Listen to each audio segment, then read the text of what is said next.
Hello, ladies and gentlemen. Welcome to episode 6B of the 240p Club podcast. Why is it 6B? This is the second part of our RPG series. Yay! That's right. Even though I lobbied long and hard for it to be 7, we decided it's definitely 2 parts.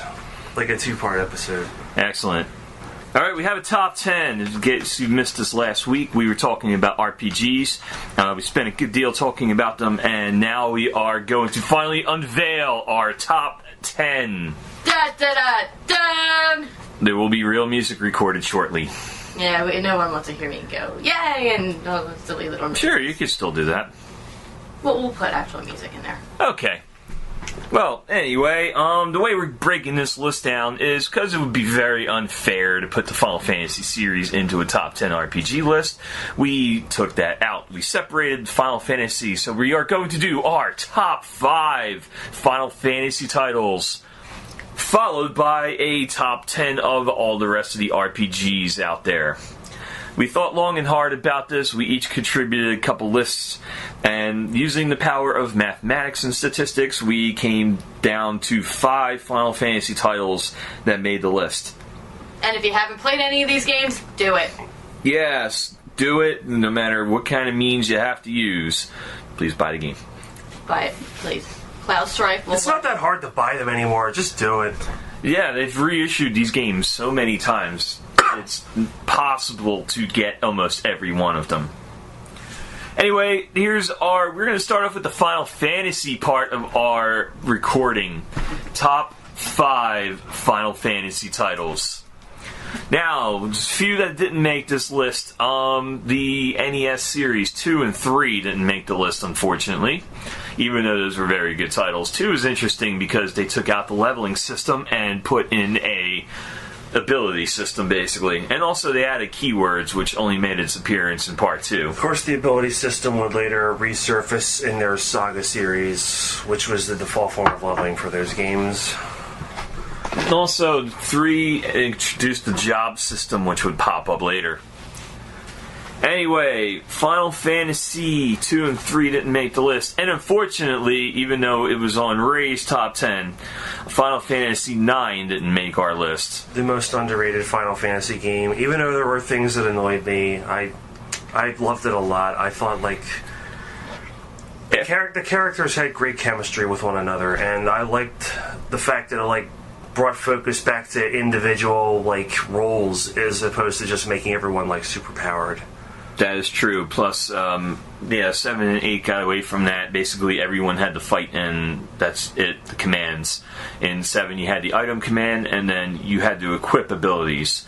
Didn't really matter, because everyone can use the same abilities. It just mattered your stats, basically. And, yeah, in 8, they got away from that completely. Everyone can draw, everyone can equip whatever Guardian Force they wanted, and basically they eliminated leveling as well.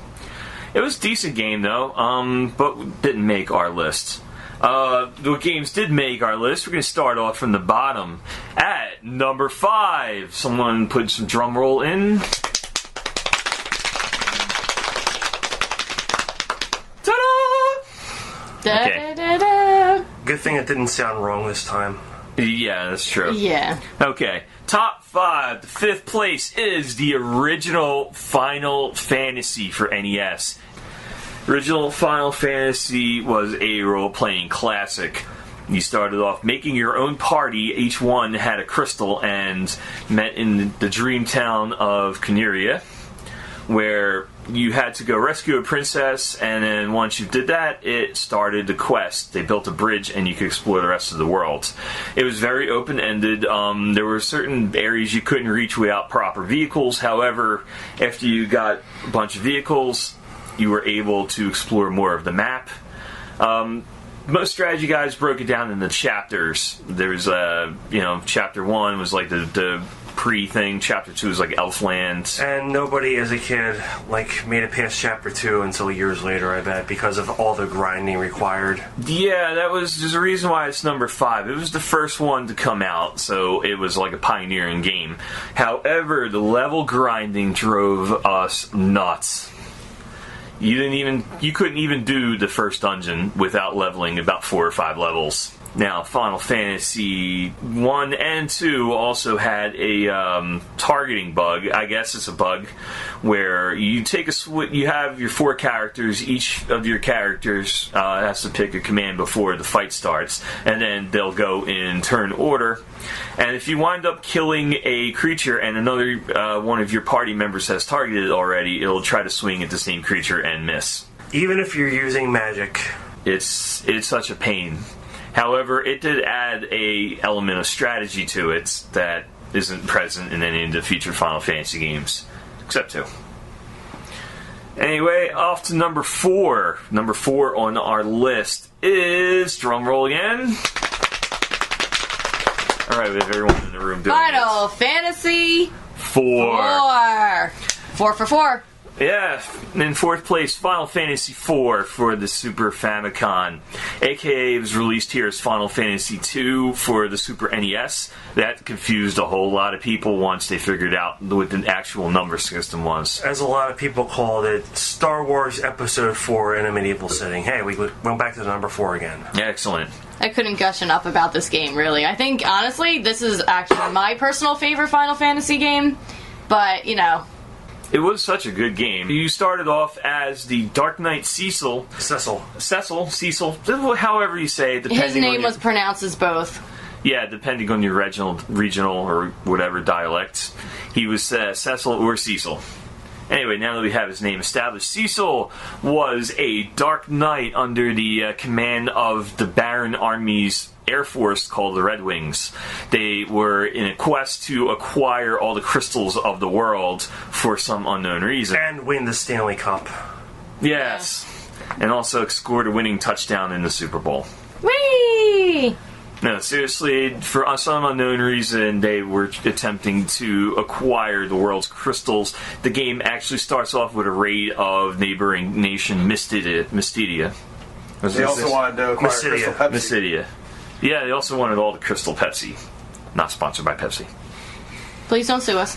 Yes. And if you like Coca-Cola, good for you. So. No Coke, Pepsi.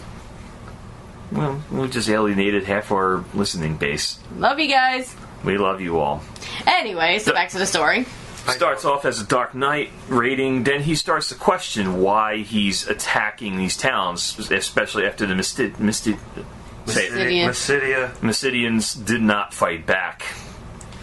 Anyway, he goes on a long quest with his best friend Kane in order to deliver a package to a village called Mist. Afterwards, the package turned into a bomb which wiped out all of the town's residents. He turned on Baron and decided to go onto a journey of self-discovery. Yada yada yada, it goes on, and we're not going to spoil it for you. But this is also the first game to introduce a 5-person party, and I believe... The only game so far that's... Aside from Record Keeper, the only game to feature 5 members in your party. And I believe, wasn't this the first one to do the active battle? Yeah, it actually is. It's an early version of the active time battle. It didn't feature the meters, like the action meters in the future Final Fantasy games, but it did feature an active time battle where your enemies would strike you as you're picking commands. Of course, you could turn that feature off, and the battle halts as you're picking your commands, which is a whole lot easier. But there's no fun in that. No. Now, of course, this was originally released as Final Fantasy II when it first came to the US, and they decided it was too hard, much like they did with Super Mario Bros. 2, I guess, and dumbed it down a lot. Like, in the original version, you had all the individual healing items, for instance, for, like, specific status effects, and they just merged them all into this, like, one heal-all thing that heals, like, poison, silence, stone, you name it. Also, Nintendo's censorship did its usual damage to the storyline. Took out a lot of references of death and destruction, even though most of the game was about death and destruction. They still left in a few important character deaths, however, we're not going to go into that. You spoony bard! We went into that party last time. Yeah, and of course, the translation. The translation would plague future games up until 7. Now, between all our votes, we actually have no game in 3rd place because we have a tie for 2nd place. Now, the first game we're going to be talking about is...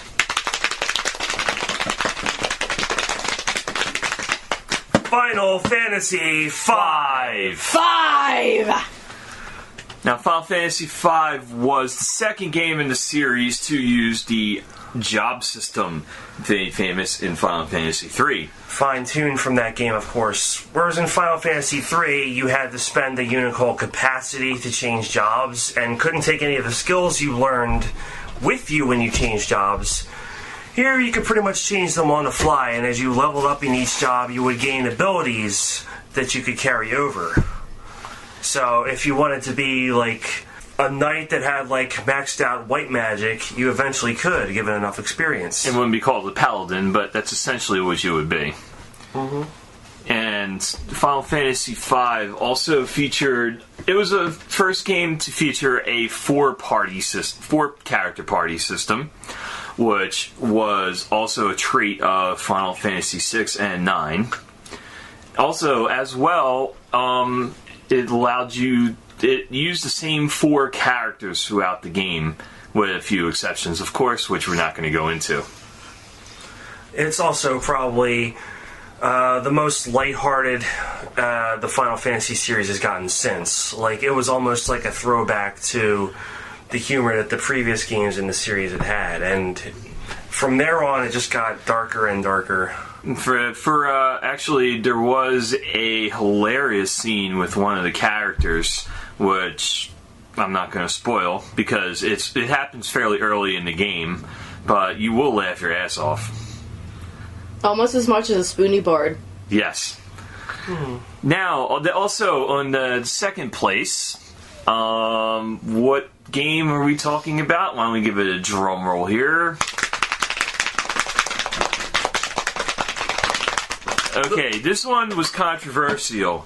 The top 2, a lot of people could guess what our top 2 is going to be. Oh yeah. The thing is, a lot of people don't really know the order it was going to be in. So this is where we ran into some issues here. We debated this just a little bit, but we have an answer. The second place game in the Final Fantasy series is... the legendary Final Fantasy 7. First game for PlayStation. It was also the straw that broke the camel's back, so to say, between Square and Nintendo. Squaresoft worked diligently on Super Mario RPG for Nintendo, and then their Ultra 64 at the time wound up becoming delayed, and Sony and Sega already had their 32-bit systems out. Nintendo also caused some rifts by announcing that their next system, now known as Nintendo 64, was going to be cartridge-based. Due to, of course, their paranoia that their games will be pirated and so forth, which is why they didn't go with the CD format. That was the thing, though. CD burning software was harder to find. It was around back when PlayStation came out, but it was a lot harder to find. And Nintendo at that point had already gotten burned pretty bad with the Famicom Disk System in Japan, because it was very easy to pirate games for that. Which was what eventually caused the downfall of the Dreamcast. And their Nintendo PlayStation. That's the reason they eventually canceled that. Well, that, and they made some pretty dumb business deals. However, that's in episode 1, and we talked about that in great length. However, Final Fantasy VII wound up... The company, Square, wanted to release one of the most epic RPGs they've ever made at that point. Because due to the CD Media's ability to have movies at full motion video, and basically they could capture motion and incorporate that into the game if they wanted to. I don't think they used that with 7, however. Cartridges just did not have the capacity to put those movies into the storage medium. At the same time, it was much cheaper to manufacture a CD than it was one of Nintendo's cartridges. I believe Dragon Quest VII was also supposed to be on the Nintendo 64 originally, but they changed their mind and eventually moved it to PlayStation because of the same reason. Anyway, Final Fantasy VII came out in, I believe it was late October, early November 1997. September. It was that early? It was that early. I figured they had it available for the holiday season. But anyway, it was one of the most anticipated games on the PlayStation, and is still one of the most legendary games Squaresoft has ever produced. It pretty much sold a whole bunch of PlayStations back then. Including mine. Yes, mine too. This was actually the very first game in the Final Fantasy series that took a more futuristic approach to the series. It wasn't anything about dungeons and, medieval themed. Well, it was pretty much as steampunk as Final Fantasy VI, except for one of the main antagonists. Actually, I think it was they had more technology than 6 did. I would consider it dystopian, like a future dystopian society almost. Mm-hmm. There were electronics on one of the main scenes. You're escaping the town of Midgard using a car and a motorbike. And you wind up taking a car, I believe, at one point. It was a buggy. Actually, it was one of the modes of transportation. So it was definitely futuristic. It was more futuristic than steampunk. One of the biggest plot points, one of the biggest, the main antagonist in the game was the Shinra Electric Power Company. But that wasn't the main antagonist after a while. You find out you're fighting that. I don't think this is a spoiler anymore. Pretty much everyone's played this game. Yeah, it turns out the main the antagonist is Sephiroth, who is probably one of the most badass villains Squaresoft has ever produced. Probably the most iconic Final Fantasy villain. Absolutely. Everyone knows about his long white hair, his Masamune gigantic katana. Masamune. Thank you. My Japanese is shit. So, anyway, Final Fantasy VII was one of the most legendary RPGs of all time. And it still holds up very much to this day. If someone asks you about Final Fantasy, say someone who doesn't know anything much about the series, they'll come up to you and say, what game should I start with first? Maybe 9 times out of 10, 90%, someone will tell you, Final Fantasy VII. Final Fantasy VII was actually so popular, it spawned a film called Advent Children. A sequel. Advent Children was a film. It was a sequel film. It was a sequel film, yes. Yeah, it was a film. It also spawned, I believe, a game based on one of the characters, Vincent Valentine. And didn't it spawn a prequel as well? I believe there was one that involved one of the characters. The guy named Zack. I wasn't going to say it, but everyone's played it. It's not really a spoiler at this point. That's not a spoiler. It was Zack.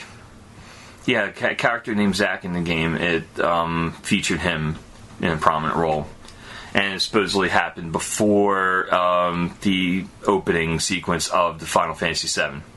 I believe also 7, around that era, was the first time that a fighting game about Final Fantasy was introduced. It wasn't Dissidia. Dissidia would actually come from what this had become. How was it pronounced? Ehrgeiz? Ehrgeiz. Which was...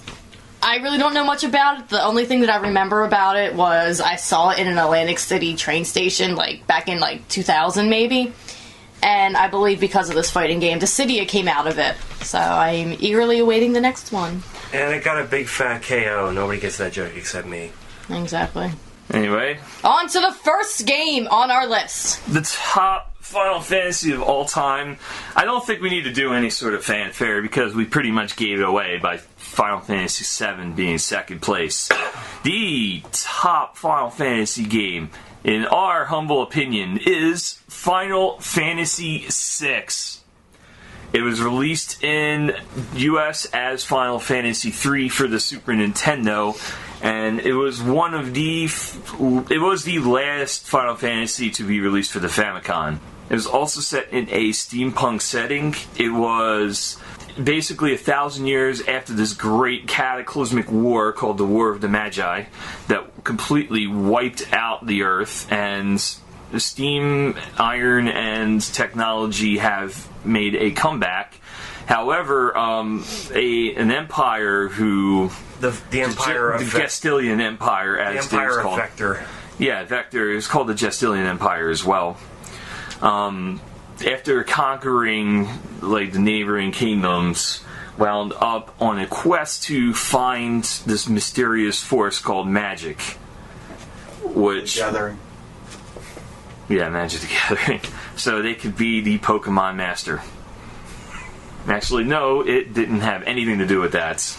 I would hope not. No. No, the Emperor Gestel was searching the globe for magic and wound up finding a girl who can use magic naturally, named Terra, which is the main protagonist of this game.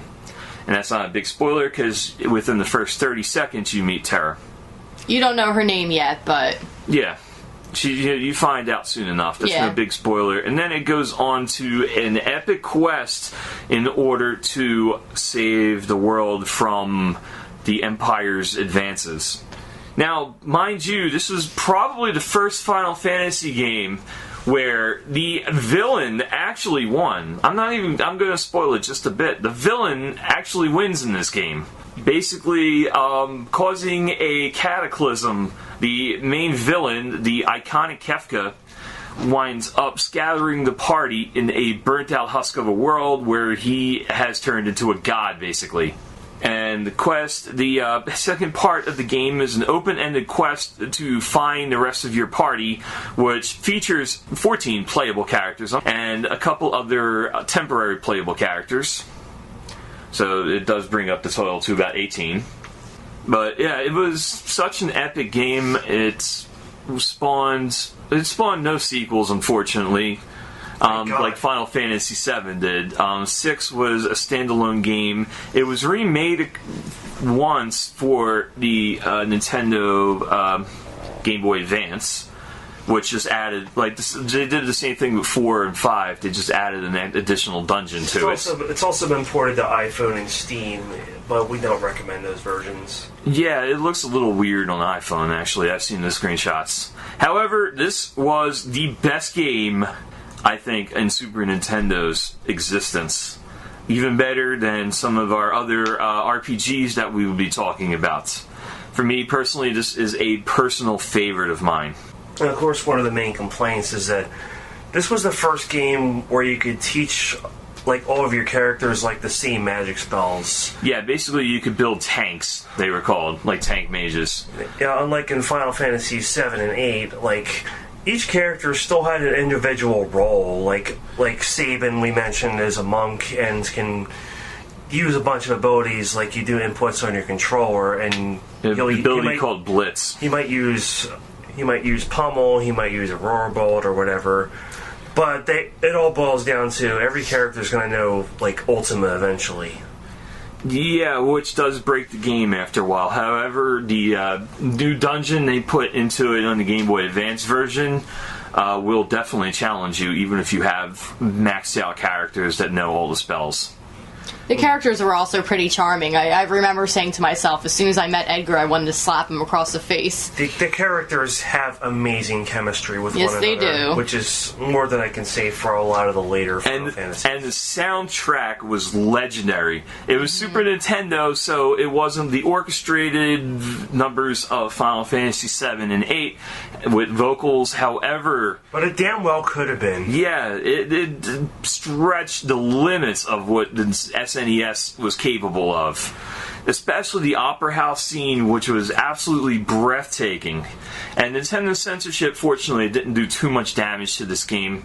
There's a few racy jokes they had to cut out. However, it was solidly translated. We could make fun of a few discrepancies. Ted Woolsey had 2 weeks to translate this in the original, so there were some definite jokes that got lost along the way. However, they've been since restored on the Game Boy Advance version, which is the version we recommend tracking down and finding. The game was fantastic. It was one of the top SNES titles of all time, and it was actually the first time I can recall Squaresoft putting that much money into advertising for its titles. There was a TV commercial and many magazine ads featuring Mog, the lovable Moogle. Okay, kid, show me what you got. Yes, and basically all the bad guys, all the big bosses in Final Fantasy showed up into Mog's office, and he wound up like zapping them all. Not every monster has what it takes to be a monster on Final Fantasy VI. That's true. And also to put in another point, just how beautiful the graphics were as well. Oh yeah, no, they had. This was one of the first titles in RPG history anyway, where they animated the characters in such a way where they had so many facial expressions. Like, they had a surprised look, they had a, like, you know, wounded look. Every character had a laughing sprite, which was definitely important in Kefka's case, the main bad guy. With him being so psychotic. And yeah, they basically modeled him after the Joker, and it was beautiful. Now, Edgar's like pointing sprite or finger wagging sprite or whatever, I thought was confusing at first because it definitely looked like he was flipping you off. No, it looked like he had a giant grin on his face, like his eyes didn't even exist. That's what I thought that looked like as a kid. One thing I really did like about 6 was how they would introduce the characters, where like they would kind of go into like their own little spotlight. They would have a little paragraph about them, and I thought that was a really cute touch. It's almost like a precursor to what Metal Gear Solid would do, except a little more elaborate. Snake. Anyway, those are our top Final Fantasy games of all time. Yes, number 1 was Final Fantasy VI, tied for second place Final Fantasy VII and Final Fantasy V. Fourth place Final Fantasy IV, and fifth place the original Final Fantasy for the Famicom, aka the NES version. And that is our Final Fantasy list. Now we have a top 10 RPG list. Now, we all grew up with different walks of life, and in some cases different generations. So our taste in RPGs is pretty much all over the place. Like, we do have common games and stuff, but what was originally going to be a top 5 has instead become a top 10. The reason being is because we couldn't decide what to put in our top 5. There's so many game titles that we've played and loved over the years that we couldn't compromise. So we just had to expand our list to a top 10. Since, you guys are listening to us, you could pause us if you get, bored and will want to check out some of these games. Or, just keep listening. That would be awesome as well. And if you've already played these games and you can, discuss everything with us, you can, join the conversation. Chime in, facebook.com/240p Club. Likewise, you could go to 240pclub.com and comment on our posts there. Anyway, there are top 10 RPGs that are not Final Fantasy. Guys, ready to unleash this? I'm ready when you are. Ready to unleash the fucking fury. Yes. Okay, number 10 isn't really a traditional RPG, so to speak. Number 10 is a series. Mind you, I'm just going to make a disclaimer right now. A few of these entries, we just put the whole series down because it was so hard picking just a single game. So number 10, the entire series, Shining Force. Shining Force was a strategy RPG released by Sega. Shining Force and Shining Force 2 wound up on the Sega Genesis. There were 3 titles released for the Sega Game Gear. 2 of them were remastered for Shining Force CD, which used the Shining Force 2 graphics and a much improved sound using the Sega CD sound chip, of course. And 1 was just never released here in the US, but a fan translation exists, and it's a really good game. Shining Force basically was, you had an army that was called the Shining Force, naturally. Basically, there's like 3 demigods, dark gods that one of them was invading in the first Shining Force, another one was a separate one invading in Shining Force 2. They had to be stopped, obviously. You were a young boy in a town that got wiped out due to the invasion of these dark gods and their forces. So you wound up rounding up a bunch of survivors, and depending on where you go during the game, you can unlock a few more characters. Eventually you had enough where you had about 20 characters, 25 characters maybe, and you created an army of 12 that could be balanced, and every time you go into battle, you battled an enemy force. Sometimes there were 12, 15, sometimes 20, sometimes they had a boss with them. And every time you move a character, you get to move him or her and start a fight. And basically, your fights include, one action, like you could attack someone, you could use magic on someone. The more experience points you got, you leveled up, and once you capped at 20, you can actually upgrade your character class. You could upgrade your character class to 10, but it paid to upgrade to 20 because you got all the additional stats and your character started again at 1, so you can level up infinitely. It was such a great game. Shining Force 3 was the last of the traditional Shining Force games. It wound up on the Sega Saturn. It was complicated. It was supposed to be a 3-part game. However, only one part really made it to these shores. Everything else was released for Japan. It was such a good game, though. It was an intense strategy game for its time. It still holds up well to this day.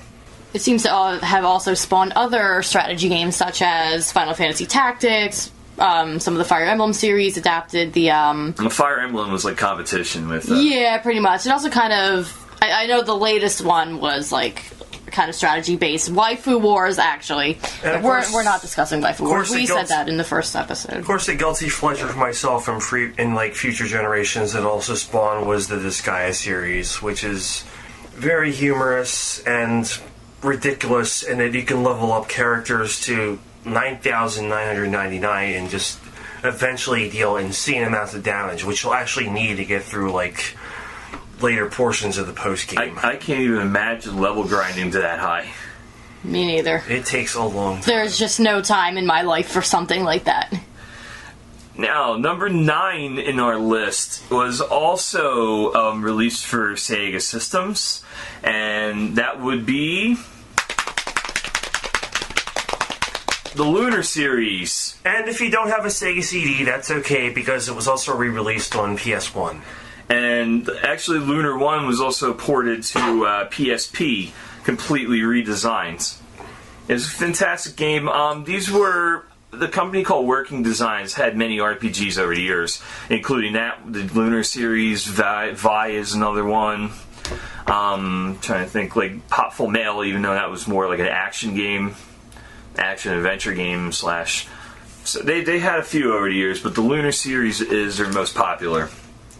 Now, Lunar is, of course, you find this out later, takes place on the moon. There's a goddess named Althea who, basically, after a certain conflict on Earth, they wound up settling onto the moon, and they made the moon inhabitable, except for a section called the Forgotten Land, which, of course, your quest takes you to after a while, and the goddess winds up disappearing. You don't know what happened at the start of the series. There was a fight with 4 legendary heroes that, against an evil power that tried to take the goddess, and they were victorious, and the game starts 15 years after that fight.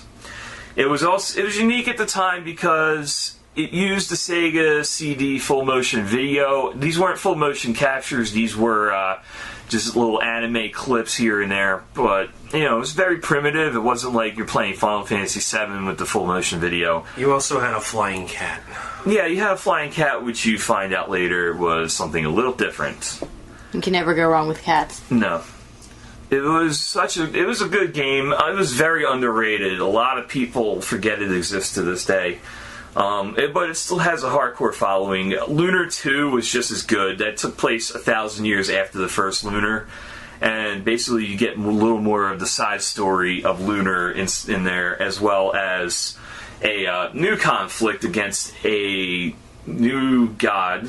And it introduced a character named Lucia, which came from the Blue Planet, and it's basically not adjusting well to society after living on the Blue Planet alone for thousands of years, which made for many of the game's more humorous situations. The fight system is also unique. I mean, it used the Final Fantasy almost active time battle, but if you were too far away from a character, one of your turns was spent running towards the character or walking. This is where ranged attacks came in handy. It also affected your enemies as well. If your enemies were far away, they had to take a turn running towards you, or else they'd have to use a magic attack or a ranged attack. There's also, I believe it beat Chrono Trigger out for area strikes, where a certain tech or a certain ability would strike some enemies in a circle or certain enemies like in a line. It was definitely, I wouldn't call it like a pioneering series. I would call it more a interesting, underrated RPG, and both of them are well worth tracking down. Now, our number 8 game is Kingdom Hearts. Yeah, we're going a little unconventional here because this is more leaning towards going towards the modern day RPGs. Yeah, this choice and the next choice, which are coming up, are a little after the 240p era. But I mean, it's such a awesome idea. I mean, whoever thought of the idea of putting Disney and Final Fantasy people together? Yeah, the way that this game was designed, it was a Disney lover's dream. And of course, since all the Disney characters are in it, it was marketed more towards kids and adults that are obsessed with the Disney movies they used to watch as kids.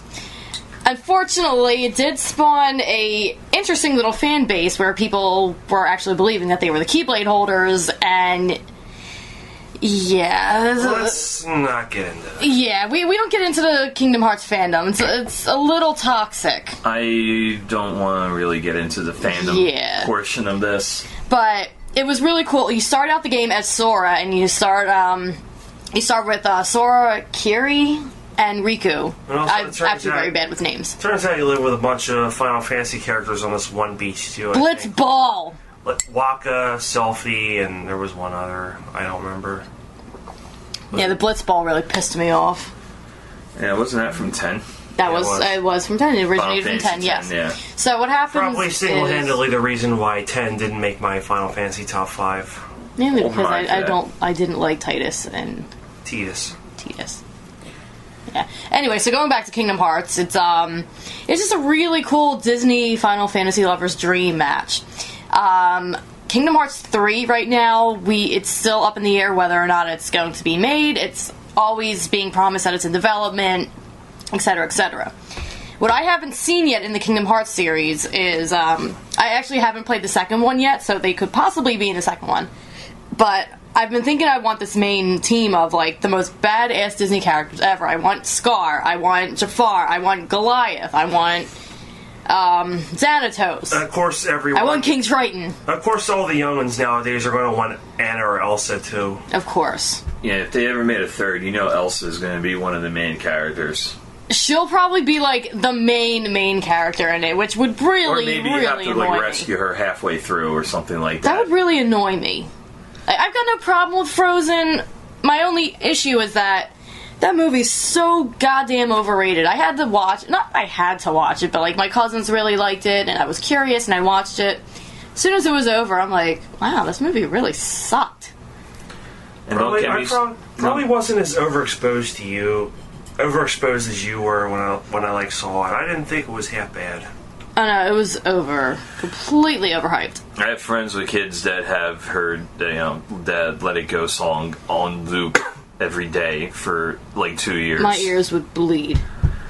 Anyway, back to the RPG itself. It was a Disney lover's dream, and hopefully we do see a third one made and they don't make Elsa as annoying. And if you haven't played it for the PlayStation 3 put out the Kingdom Hearts 1.5 and 2.5 HD, so it's definitely your opportunity, your chance to get the game. Next one will be called Kingdom Farts. Yeah, they have a parody in the works called Kingdom Farts. Oh yeah, can't wait for that. Number 7 on our top 10 lists is the Xenoblade Chronicles. The first one, anyway. I wasn't too crazy about Xenoblade Chronicles X. And this is like all me because none of you guys have played this. I'm actually not familiar with the series. It was sold over here in the US. It was sold exclusively at GameStop, and over on Amazon, it still like costs the original retail price, like around between $50 and $70. So it's not the easiest game to find, even though it was eventually ported onto the new Nintendo 3DS, but nobody has that. The whole thing that Nintendo likes to do, they have this new trend where they'll only put out a certain amount of games, That way, like, people can go crazy, they can beat each other up to get this game, and then the rest of it they can get in the download store. Now, okay, let's rewind to our Final Fantasy list for a bit, because my 5th place was a toss-up between Final Fantasy IX, Final Fantasy X, and Final Fantasy XII. All of which I thought are, like, extremely underrated. The reason I didn't go for 12 is because Xenoblade Chronicles pretty much trumped it in every possible way. Like, both games are like, if you took an MMORPG and, like, put it into a single-player setting, like, the whole game, like, takes place in real time and stuff. There's a whole day-night cycle and everything, and there's, like, a ton of, like, side quests you can do to, like, get equipment and experience and whatnot, and just get an overall, like, sense of the lore that the world is going through. From what I'm understanding, the battle system was adapted around the same. It came out around the same time as Chrono Cross, and I believe the battle systems were similar. I guess the primary thing that separates Final Fantasy XII and Xenoblade Chronicles is FF12 like suffered from the syndrome that a lot of FF games have suffered from lately, where you can just make everyone into the same overpowered giant. In Xenoblade Chronicles, of course, you have this variety of characters that like fill specific roles. Like one character will be a damage dealer, another will be like a dedicated healer, and so forth. And that just adds a lot more strategy to the game. Like what kind of characters will you take into this like boss battle or so forth. Now, as for the plot, I can't really explain much because there's a lot of twists and turns, and if I go past like the first hour, I'll be spoiling a lot of what happens. So the intro of the game, like, well, first of all, the world of Xenoblade Chronicles takes place on these two like giant mecha called the Bionis and the Mechonis, which in itself sounds like the most awesome concept for a video game world I could ever think of. Like, these guys like fought themselves to a stalemate until they wore each other out, and like life grew on these two, like on the backs of these two like Planet-sized mechs. Right. Yeah, it's very back. It is very similar to a Transformer? No, not Transformer. Like Transformer, I mean, it's very similar to a game also on our list here.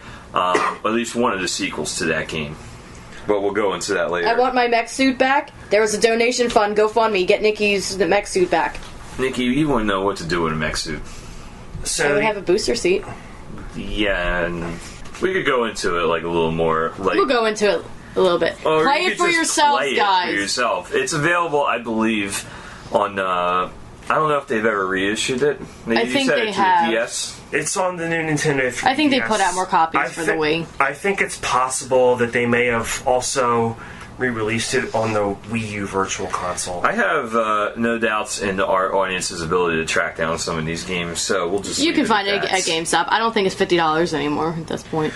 All right, number 6 in our list actually is a whole series of games, but we're talking about one in particular that was heads and tails above the other ones, and that would be Dragon Quest V. Or we could just pretty much put the whole Dragon Quest series, but 5 was my personal favorite. It's also known as Dragon Warrior in the States. So we can all go into great detail about at least one of the Dragon Warrior games. I know these were very early RPGs for the NES, the Famicom, and they were hugely popular in Japan. Yet one of the biggest game series in Japan. It basically put Enix on the map as a company.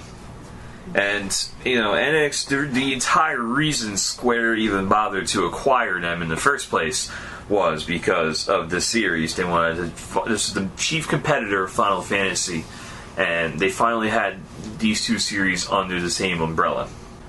Anyway, talk about Dragon Quest, because my playing was limited to like 1 and 2, and a little bit of that. Well, these are very tough games. These are very strategic games, which a lot of people don't have a problem with. But some of the random battles you find can actually be very brutal in these games. like you could fight upwards of like 8 monsters in a single battle.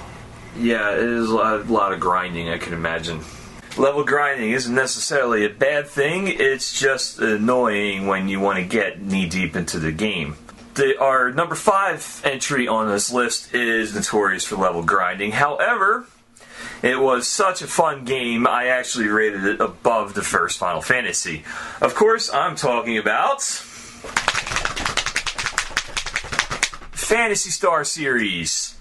The very first one for the Sega Master System in particular was one of the best games ever released for that system. It took place in kind of a futuristic world. It was the Algol solar system. Featured 3 planets. You had the planet Parma, which looked just like Earth, basically, only it had these little metal igloos that were considered the houses. And, some futuristic technology, some vehicles, spaceships.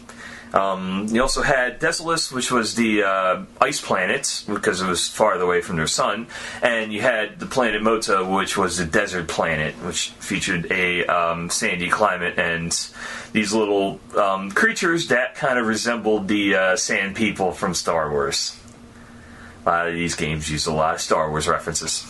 And Phantasy Star 1 was probably the first RPG released in this country anyway, where you had a female protagonist.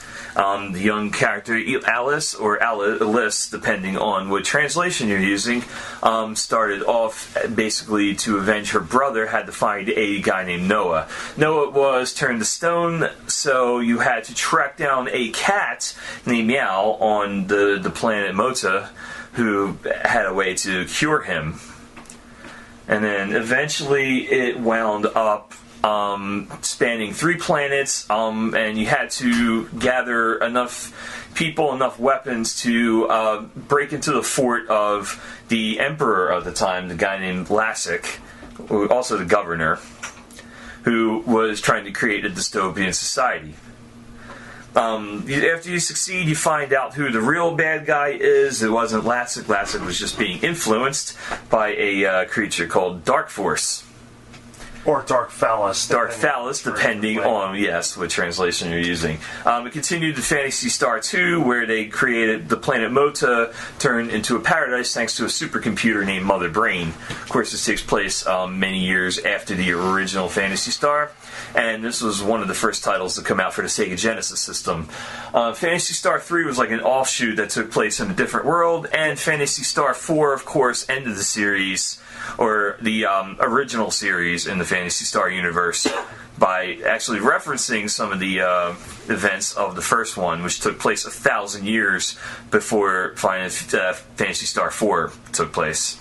It even featured a few remixed boss musics, remixed dungeons from the first Final Fantasy, and a couple surprises that acknowledged the rest of the series. But it was such a great series. I know we say that about all the RPGs on this list. Such a great RPG, such a great series. However, this one was one of the tops for Genesis, as well as one of the endearing RPGs to this day. Genesis was more of an action-oriented system. Well, it started off with a lot of arcade ports, but Sega realized they had to do more than that to compete with Nintendo. Yeah, Super NES had most of the RPGs of that era. But Sega had Phantasy Star and Shining Force to compete with just about the best from Super Nintendo. However, Super Nintendo also had the Final Fantasy series. Now, I've only played the first 2 games of the Phantasy Star series. Phantasy Star 1, Joe hasn't really gone into much depth on the gameplay. All the dungeons are in first person, so you would have to do a lot of mapping out or just memorizing the layout of these dungeons if you wanted to get through them. The fortunate thing is it allows you to create maps of these on graph paper, because they were basically in 4 directions.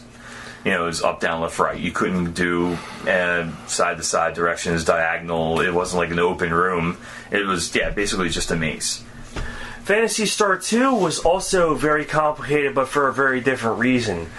The dungeons were all overhead, but they had very complicated designs. Like they were basically like huge mazes. Let's put it this way: the very first dungeon you have to do in Phantasy Star 2 required a walkthrough, let alone the next however many were in that Or just game. mapping it out manually. And to add insult to injury, Phantasy Star 2 somehow had a bad camera for an overhead RPG, which I didn't even think was possible until I played it, because unless you're like a third away or like near the edge of the screen would not scroll. So Depending on where you were on the map, actually. like most RPGs, the camera stays centered on the character, but Phantasy Star 2 is an exception to this because the screen will not You have to scroll a bit before. until you're near the edge. So that makes navigating the dungeons even worse. The whole point of this was many magazines sold walkthroughs and illustrated dungeon layouts for this game. So that was one of the main things, was to sell some magazines too. You had to go buy the walkthrough and get all the dungeon layouts. Which, you know, thanks to the internet age, one can go back and play this game. I'm not even going to make an excuse for the difficulty level. Unless you are a hardcore old school gamer, you are going to have a world of problems playing this game.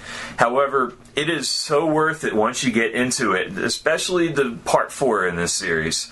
It is so worth getting into that you'll brave all the frustration level and just hack away. Now, the number 4 RPG, we're getting into our top echelon here. Our number 4 is an amazing series. These are actually action RPGs, which feature like a Zelda-like overview, but however, it features a lot of the RPG elements like leveling up and equipping new weapons, trying to track down weapons, solve puzzles. It's not like an active time battle RPG at all. Of course, we are talking about the other major innovation from Enix, number 4 on our list. The Soul Blazer series. Soul Blazer, of course, being Soul Blazer, Illusion of Gaia, and Terranigma. And obviously, the top game in that list is Terranigma. Well, for me, it's Illusion of Gaia, because that's the only game in that series I played. It's the most famous, and I haven't actually played it since the 90s. Yeah, Illusion of Gaia was pushed heavily by Nintendo. Unfortunately, like we covered in our last podcast about RPGs, it came out in 1994, which is the same year Super Metroid came out, Donkey Kong Country came out, Final Fantasy III came out, Breath of Fire 1 came out. All these games came out, legendary titles, and this was basically put in the forgotten wayside, unfortunately.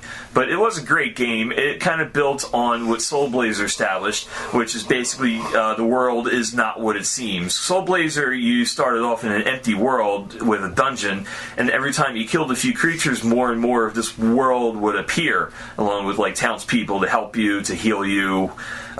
With Illusion of Gaia, it was a little less so, less apparent of that until the very end.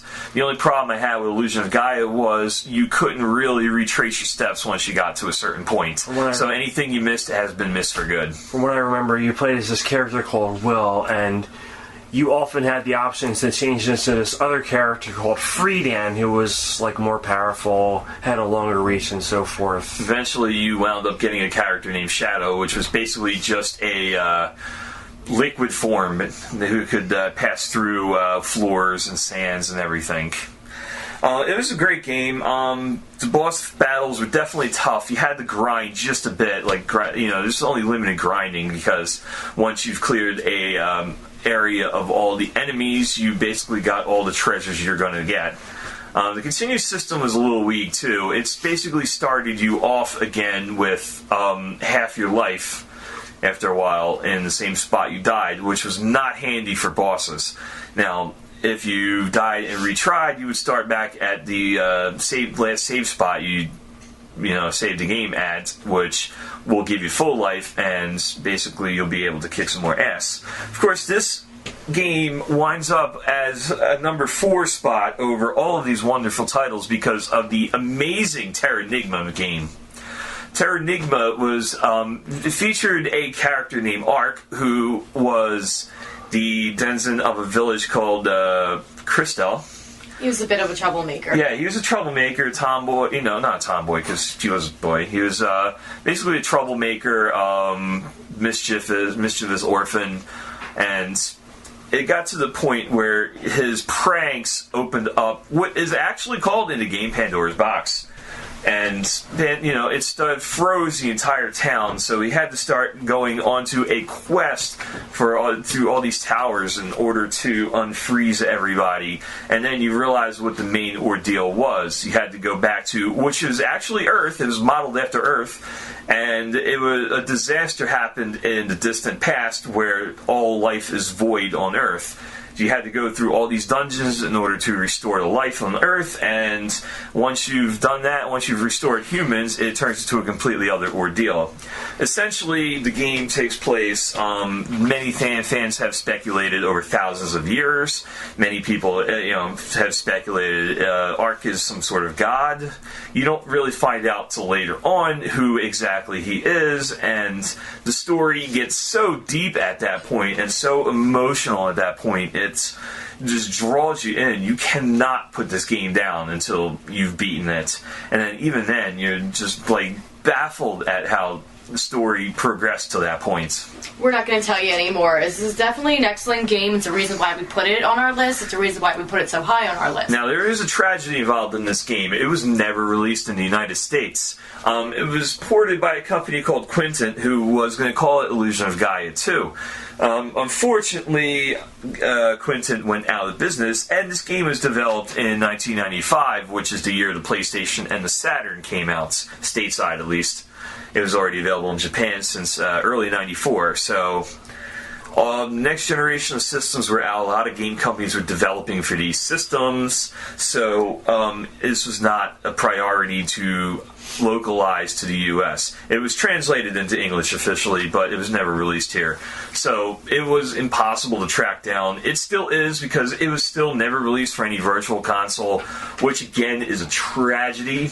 In a way, though, we are kind of glad it didn't, because Nintendo's censorship would have definitely hacked a few story points off this game. The game is really beautiful, deep. just as raw as it is. Not only that, not that it's like I'm kind of being a hipster here. I kind of like it being such a cult series, because it's kind of like, well, it's like our thing. It's underground, but you talk to someone that has played this game, and they will go, yes! I recall there was a story when I used to work at GameStop, and my coworker and I started talking about this game. We had a customer come in who tried to argue with me. This game is not called Terranigma. It's called something completely different. And I'm like, what are you talking about? It was just this big debate, and it got to the point where I said, you know what, you just got to get the hell out of my store.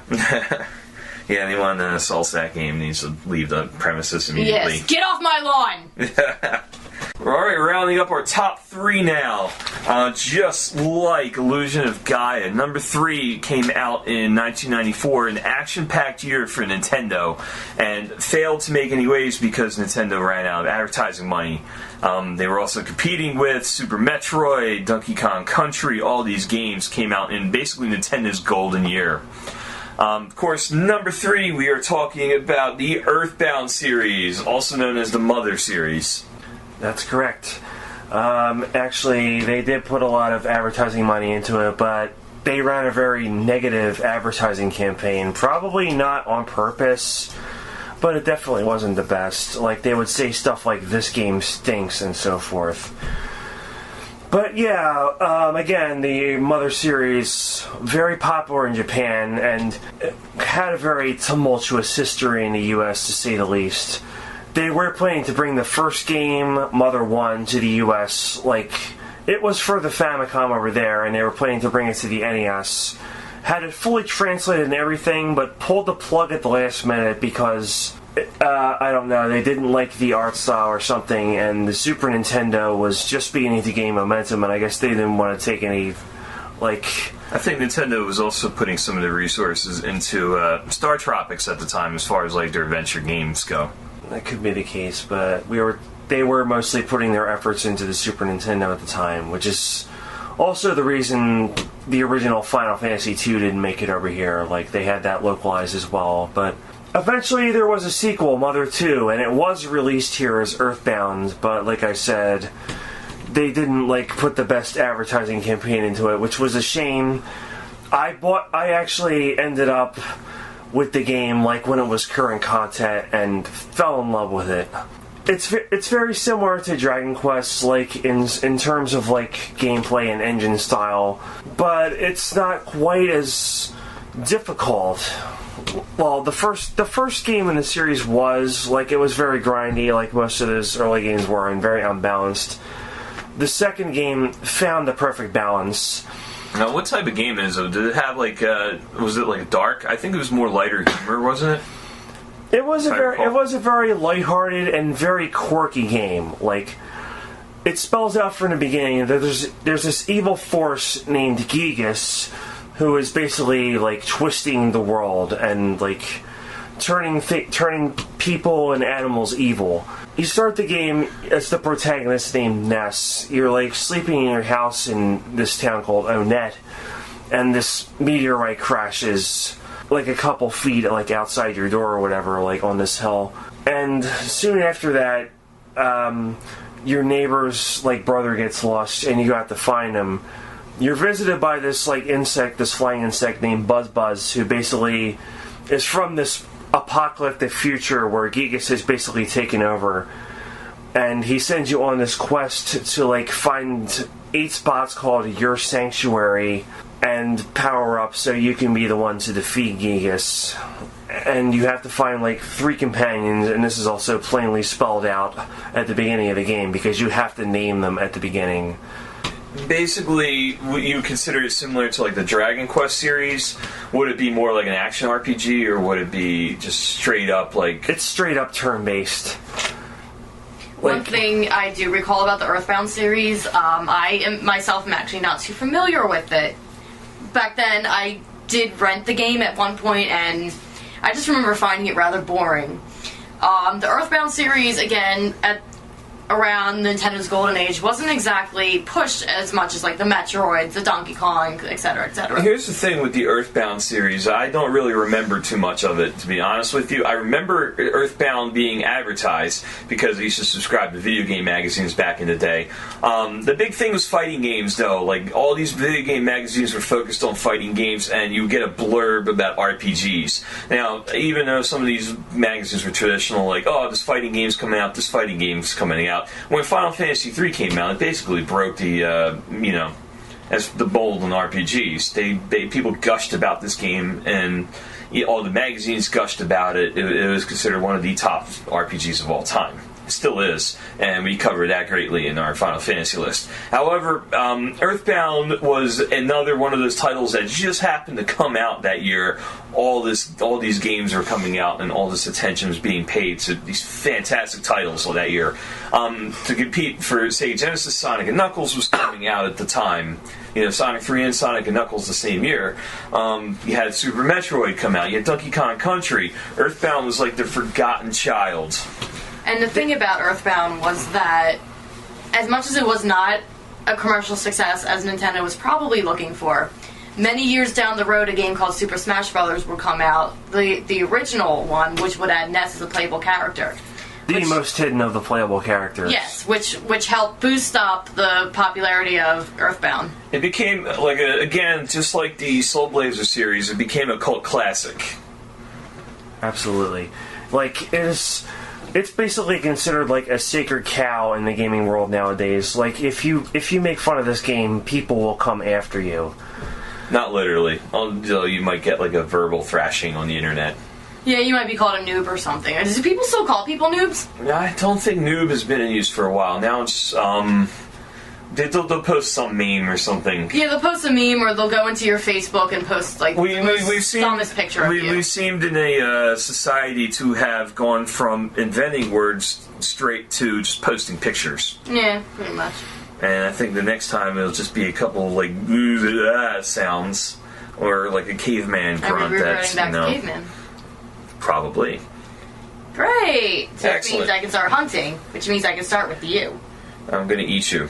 And of course, the sequel, Mother 3, has still not been officially released in the U.S. or Europe, but it has what's probably considered one of the best fan translations around. Like this guy is like professional translator. This guy named Clyde Mandolin or Tomato threw this together in like 2 years, like almost all by himself, and it's just absolutely amazing. And what system did Mother 3 come out for? Was it the Famicom? It was originally supposed to come out for the N64. Like shortly after Mother 2 Earthbound came out, this was like in the works for the N64, but it just never ended up being finished. So No, it's probably going to wind up on the disk drive. it was supposed to be on the 64DD, which we covered earlier. They probably put all their resources in Ocarina Now, of Time, that's why. The creator, Shigesato Itoi, eventually he went on hiatus when the project for the N64 was canceled, but eventually picked it up again and decided to put it on the Game Boy Advance. That's where it was eventually released. Now, these games are pretty hard to hunt down. Earthbound usually goes for at least $200 whenever it shows up. I on believe eBay. it was recently released for the Nintendo Wii. It is available for the Wii U and the Game Boy Advance, so you can definitely like play it cheaper legally. From what I on one of hear, those it systems. is definitely worth a download. What, did I say Game Boy Advance? I'm at 3DS. Fuck. We know what you meant. Anyway, we're up to our last two, our top two RPGs, non-Final Fantasy of all time. Now, before we dive straight into the number two, we're going to mention a few titles we excluded from this list that are still worth playing. Zelda 2 kind of features some RPG elements. Basically, I guess enough to consider it an early RPG, even though it really wasn't. So, needless to say, track that one down if you've never played really that. Not hard to find. No, it was put out. It was one of the most popular titles. It's been re-released multiple times. It should not be hard to find. As popular as it actually was the black sheep of the series before Wind Waker would come out. Now, Squaresoft also had a pair of games that were more action-based as well. They had Secret of Mana, which was a near miss for this list, and Secret of Evermore, which is basically like Secret of Mana done in like a sci-fi style, like a cheesy sci-fi B-movie style. Secret of Evermore was also entirely made by Squaresoft's American division. Like, Japan had nothing to do with this. And that had the misfortune of coming out around the same time as Chrono Trigger, so obviously the resources, we know where that went. Mm-hmm. But yeah, all these games are definitely worth tracking down as well. Can you think of any other RPGs that we completely skipped over? I am going to go completely in the opposite direction here. We've been mentioning some older games here, the games that everyone played when we were all younger. But I'm going to go ahead and say the Mass Effect series. Mass Effect is considered an RPG. It is considered an RPG now. They have the modern American RPGs, which is what, like Fallout series. Elder Scrolls? Yes, the Elder Scrolls series, the Dragon Age series.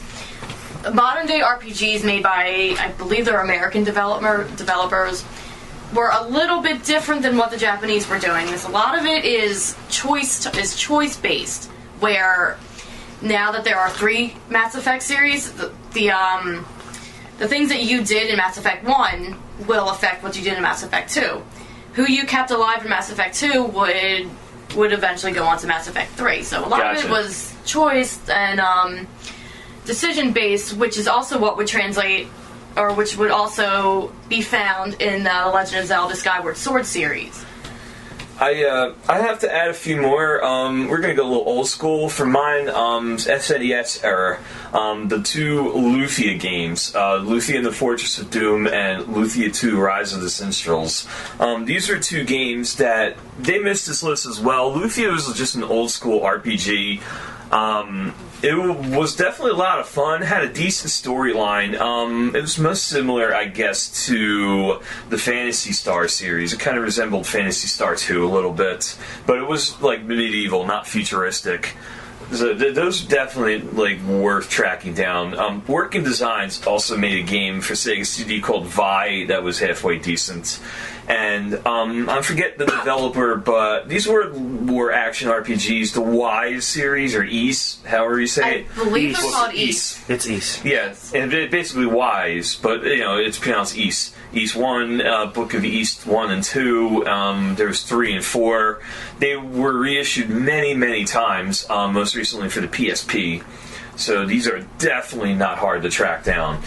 They're pretty good games as well. We covered the Shining Force series, but we didn't cover the RPGs associated with that. Shining in Darkness. What was the other one called? Well, the one I wanted to bring up that I still haven't totally gotten into myself, but a lot of people seem to love this series, especially anime fans. The Persona series. Itself a spin-off of the Shin Megami Tensei series, which I'm not really too familiar with, but Persona 3 and 4 seem to be the most revered, and it's on the back burner for me. I'm still eventually going to play these in full. I played a little bit of 4. Persona 3 at the very least. I think the plot, from what I can gather, is you're going through a year of high school in Japan or something, and you're commissioned to save the world or whatever. Also, shooting yourself in the head to do special abilities is involved, but I don't know much about it yet. Hopefully, eventually. I never really made it here. Yeah, Persona 4 is definitely the more revered of the Persona series, which spawned a bunch of spin-off games, including the Dancing All Night the Dancing All Night game. Oh, God. Which was definitely there's a lot of side games that spawn from that. Game Gear also had I believe, was it Beyond Oasis was the Game Gear title, or am I thinking Legend of Oasis. That was the Game Gear title. That was a pretty good RPG for a Game Gear game. And also they did a Golden Axe spin-off called Axe Battler, which is that was the barbarian type character from Golden Axe. He had his own. It was an action RPG, but it featured combat with random enemies and all the RPG elements. That's another game that might be very hard to track down, but it might be worth it.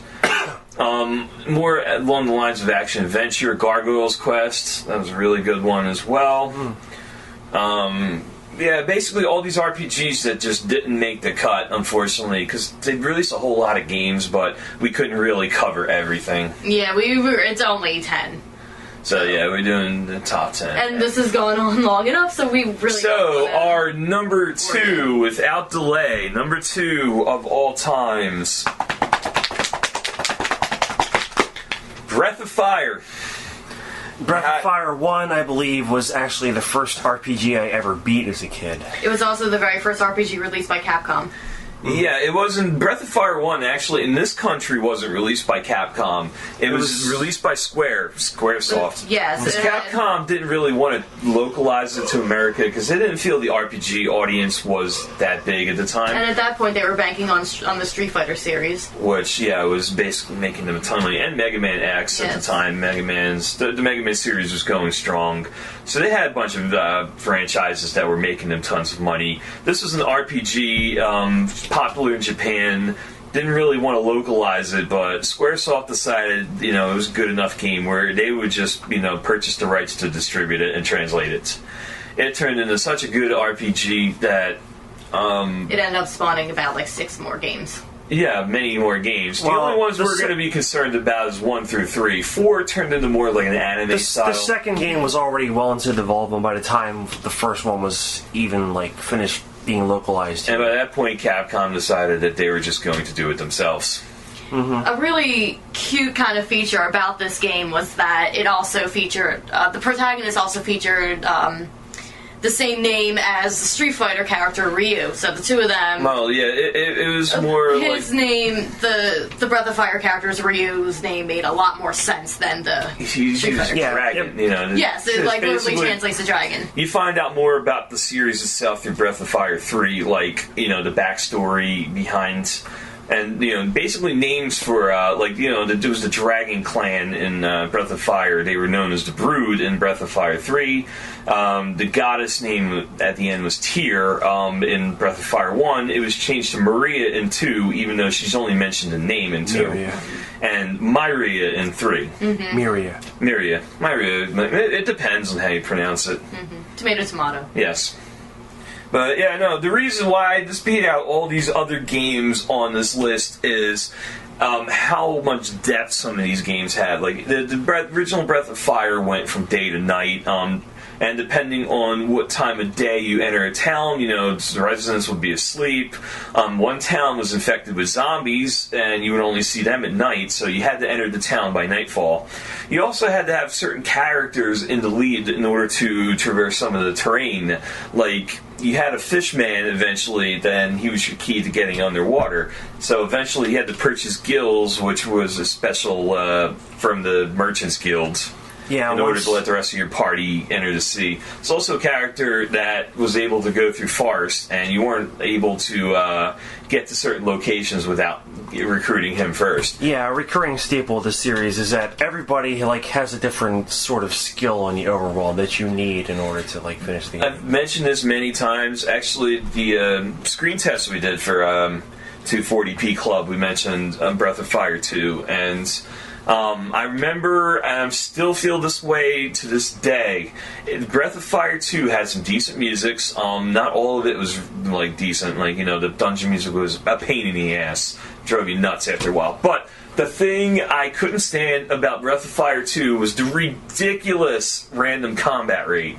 Which I thought was actually pretty fair. You just had to make sure you didn't run from too many of them. I didn't run from too many battles. It's just I just noticed that in this RPG, among all of them, take 4 steps, bam, you're into a random battle. Take another 4 steps, you're into a random battle. Now, granted, they had items to cut down the number of random battles you fought, but you were walking every few steps and fighting.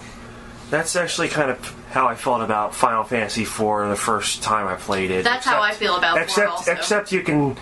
Except in Final Fantasy IV you can run from battles easier. I don't know. You can run from battles easier, and the mazes in 4 at least were a little easier to wander around. Breath of Fire 2 had some pretty challenging mazes that you could pretty much solve. It wasn't unfairly impossible. It was just you had to put a little effort into solving some of these. But it was so frustrating when in your mind you know what you have to do, but you're taking a few steps and bam, random combats. I mean, they sold an item called Smoke, which allowed the random combat rate to slow down. So it definitely helped out, but I mean, we're talking about flaws of the second to top game RPG of all time, we figure. So, we're talking, I want to talk about the good points. The story was completely deep. I know the Nintendo censorship took its axe to it, but it was still really deep. The first game was just more of a standard RPG. You had to find your sister, beat the Dark Dragon Clan, restore peace to the world. It had a few subplots there, some of the bad guys had some subplots to them. Breath of Fire 2, you were basically indoctrinated into this religion that was overtaking the world, and later on you find out it's more like a cult to this god called Death Evan, which was which is actually supposed to be Myria's son, or Myria's son. Offspring, whatever gods do to procreate. And, it was... Yeah, that too. They spawn. Whatever, flaws with the battles, you wanted to get through this game in order to see what would happen. And there's also a town you build inside this game. It was a deep storyline. And 3 was basically the same thing. 3, you spent half the game trying to cross a fucking ocean. Yeah, but what an ocean it was. Basically 3 was it was medieval themed. It was kind of you didn't realize until the end it was a post-apocalyptic world. And it's basically they never fully explained it in the game, but you got the feeling that it was an advanced society that basically nuked itself into oblivion, and the world was basically a desert until Myria, however you say it, basically built this ocean and created this small world for humans, gave them machine parts to put together, and. Yeah, it was basically, would you rather live your life safely in a cage, or would you rather be free and face the, well, you get the idea. It was very Final Fantasy-like. The combat was pretty Final Fantasy-ish, but the graphics weren't really up to, the 7's level, obviously. I believe it came out just a few months before 7. But it was a fantastic game as well. It had a great storyline. It wasn't as deep as 2 storyline, but it was definitely pretty deep. And that concludes basically our top 10 list. We're forgetting our number 1 game, which I think everyone out there can figure out, because we left this out on purpose, even though we've mentioned it, we've hinted towards it. And there's basically, we tried to debate why this wouldn't be number 1, and we just came to the conclusion that, nope. This is definitely the number 1 non-Final Fantasy RPG of all time. Alright, ladies and gentlemen, drum roll please. You guessed it, I guessed it, we all guessed it. Chrono Trigger! How could it not be? It was constructed by basically a dream team consisting of people from both Squaresoft and Enix. It pushed the Super NES to its limits. It had great characters, a great story. Artwork from Akira Toriyama is most famous for Dragon Ball Z. Yeah, it was basically just a miracle at the time.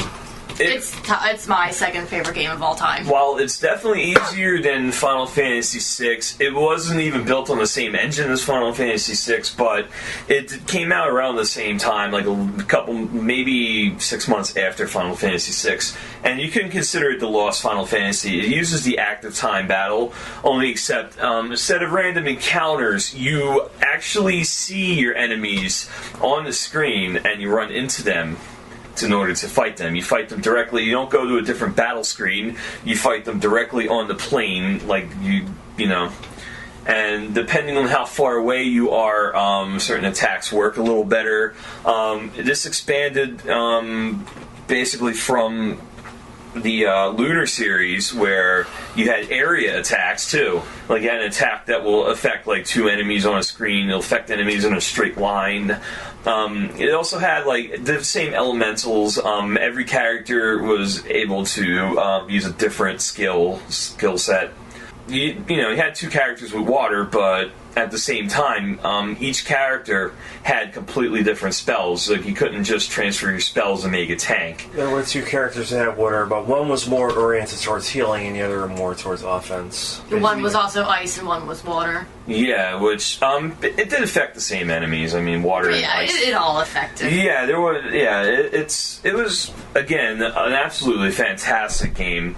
The graphics at the time were stunning. This is well worth playing through multiple times, and the soundtrack is just gorgeous. Absolutely iconic. There is nothing in this game, soundtrack-wise, that made you want to mute the TV. You want to play this game at maximum volume, you want to play through it every time. It was basically any failures of the Final Fantasy series up until that point were corrected on Chrono Trigger. The only problem with Chrono Trigger is it is a lot shorter than Final Fantasy titles. You got through it pretty quickly. Of course, it makes up for that with the multitude of endings you can get in the post-game. Yeah, thanks to the fact that the whole game is based around time travel and changing the future. You can imagine they decided to put many, many endings into it, including little variations of the same ending, and then they put completely hidden endings, depending on where you fought the ultimate boss, Lavos, which is basically an earth-eating parasite. I believe this was also one of the very first games to introduce New Game Plus. It was. Yeah, it was. You could basically, once you finish the game, it unlocked a mode called New Game Plus, where you start a new game with the characters leveled up as they were. You also have most of the equipment that all the characters have, and I believe you had all the items, so you didn't have the money.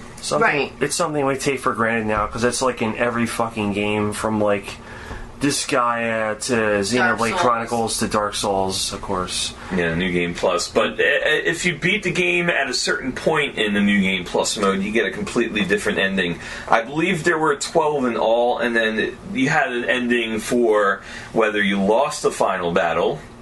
You know, you have an ending where the world would get destroyed and you would see it, like, you know, firsthand. And they also had a couple of different variations of the main ending, including whether you fought with the time machine you got or just fought the enemies in general. There were also some side quests that you can do, like they were optional, whether you could save Luca's mother, where you can see Cyrus again, or... You basically saved the main character, too. I mean, I'm not spoiling too much, but you know. Based on, like, replenishing this one entire forest in your prison time. Yes, Fiona's Forest. Yes. Like, one really neat thing about this was that you could play this game without Chrono, technically. You could. After he was the main character, main antagonist, and he protagonist, and he couldn't speak. At one point, he leaves the party. Let's put it that way. Yeah. You have played this game before, people. We know you have. Yeah, not everyone has gotten that far. Yeah. But here, you know, this game we could gush about for hours. This is one of the top-rated games ever. This was the reason, like, this was the Super Nintendo's last gasp, basically, in 1995 when the next generation systems were coming out. And they also have Mario RPG. That too. Later. That came out afterwards. But this is one of the last gasps of basically superstardom for the Nintendo Entertainment System. And it actually did sell a few more systems, and I want to say it put the RPG into the mainstream where people wanted to be, basically they had this audience ready for Final Fantasy VII. And of course, Super Mario RPG kind of contributed to that as well. Alright, that is our top 10 there, and our top 5 Final Fantasy games. Thank you for sticking with us for well over an hour. I believe we have an hour's worth of podcast material here. Holy shit, we actually made it that long for once? Yeah, we did. Now, if you guys want to contribute anything to our findings, you want to flame us for excluding your favorite RPG, or you want to just go, hey, I want to play that. How do you play that? So drop us a line at 240pclub.com. And keep in mind, this is the first of many top 10 lists. This was a blast to do. We have many other games genres to cover, so be ready for some more top 10 lists. Also, again, 240pclub.com, facebook.com/240pclub. We also have Twitch, twitch.tv/240pclub. We do update our Twitch quite often. We play at least like twice a week. You can see some of our past videos on our YouTube channel. We basically have all the social medias covered. We have Twitter covered. I don't think we have an Instagram yet, but we can work on that. We don't have a Tumblr either. And we're not going to get a Tumblr. Sorry, Tumblr. We don't need Tumblr. It's okay. We don't need to tell us our RPGs are destroying the fabric of society by someone who's never played them. But anyway, I'm not going to go political on anyone, but I'm just going to say this. Thank you for kicking ass with us at the 240p Club. Until next quest, until next mission. Bye. This is Metallic Joe saying goodbye to Nikki, to Ray, and passed out on the floor, Mr. Falloon. Thanks for spending time with us. It was a blast. Ciao.